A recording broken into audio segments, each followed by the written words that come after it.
Hey everyone, welcome to another edition of the Library Marketing Show. I'm Angela Hursh from superlibrarymarketing.com, the website that helps you with your library marketing, and it is the last Wednesday of the month, which means it's time for social media updates for libraries. These are the top headlines, top things changing or that we're finding out about social media that relate specifically to the work you do in library promotions. Number one, Twitter has changed the way they show images on the feed. You may have noticed this. They have gone from cropping images to showing the full image. So you may have seen there was a half an image before. Now you're going to be seeing the whole image. The reason behind this has less to do with the user experience than with bias in Twitter's cropping technology algorithm. I'm going to put a link down in the description of the show that explains this, but basically they found that their cropping technology for photos and images favored or showed crops that were more favorable to white people than to people of color. Does this have a huge impact on your library marketing? It might if you use a lot of photos of people in your Twitter feed. So you don't have to change the aspect ratio of your Twitter images. You don't have to do anything. Just know that your whole photo is going to be shown now so that people have more context about your image. It's always important to choose images that help to complement the text or the post that you're creating. So this is just something to keep in mind. Again, read the full report down in the description so you can see exactly what's going on with that. Speaking of reports, I've got two of them today, actually. The first one is all about Instagram engagement. There's a new report out that shows some very fascinating things about Instagram engagement.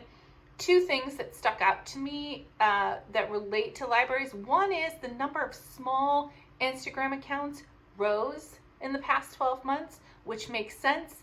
A lot of libraries started using Instagram and started to grow their followers. And so I'm telling you this because if you have a small amount of followers on Instagram, you're just like the majority of brands, actually, basically. Most of them have, I think, 1,000 or a couple thousand followers or less. So you're in good company. Instagram is growing and a great place to get engagement. The most interesting thing was the posts that got the most engagement were carousel posts.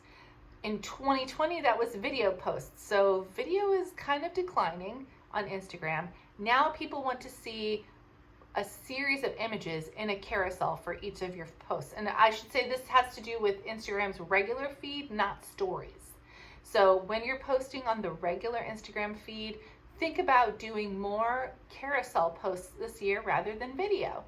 What do you think of that? Let me know down in the comments of the video, and also you can read that full article again in the show description.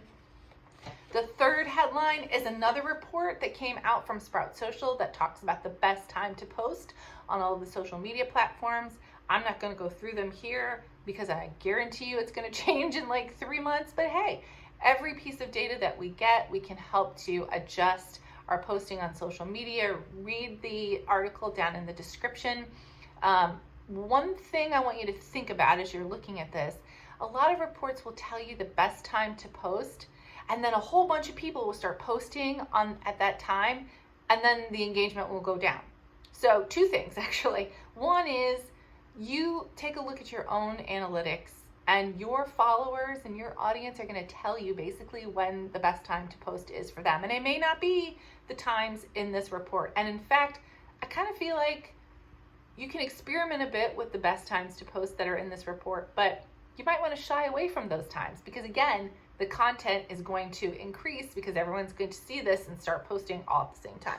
So just some food for thought as you're working through your social media. All those stories are down in the show description. You can suggest an episode idea for an upcoming episode of the Library Marketing Show. Just go to superlibrarymarketing.com and click on the Library Marketing Show tab. You can also go there to nominate a library for kudos, and kudos this week go to the Coralville Public Library in Iowa.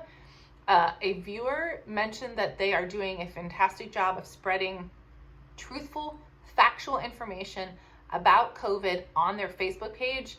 You can see it yourself. They are doing an amazing job. I'll put a link to their Facebook page in the description. This person just really wanted to call them out for helping to spread the word. This is content that isn't directly promote their library, but it serves a purpose in the community to help spread factual information about COVID. So good job, Crowville Public Library. Do you have any comments about today's episode? Anything you want to share with me? Let me know. Just put them down in the comments. If you haven't already subscribed to the channel, I would love for you to do so. Share this video with friends in the library world. Thank you for watching. I'll see you next time.